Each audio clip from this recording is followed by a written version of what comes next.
পাকিস্তানের মধ্যে তুমুল যুদ্ধ শুরু হয়েছে, যা উভয় দেশকে রণক্ষেত্রে পরিণত করেছে।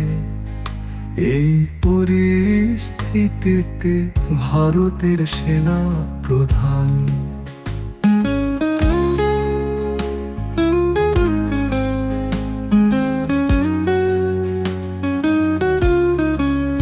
ভারত ও পাকিস্তানের মধ্যে তুমুল যুদ্ধ শুরু হয়েছে, যা উভয় দেশকে রণক্ষেত্রে পরিণত করেছে।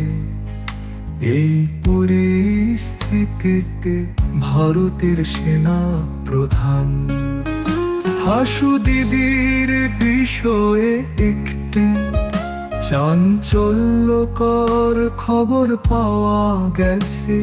এই মাত্র সংবাদে জানা যায় যে পাক সেনাদের কুলিতে ভারতীয় সেনা প্রধান হাসুদিদি যুদ্ধক্ষেত্রে নিহত হয়েছেন।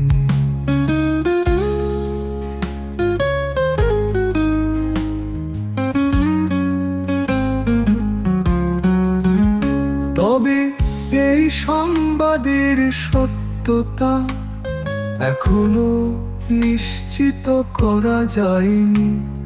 এ বিষয়ে বিস্তারিত তথ্যের জন্য অপেক্ষা করা হচ্ছে।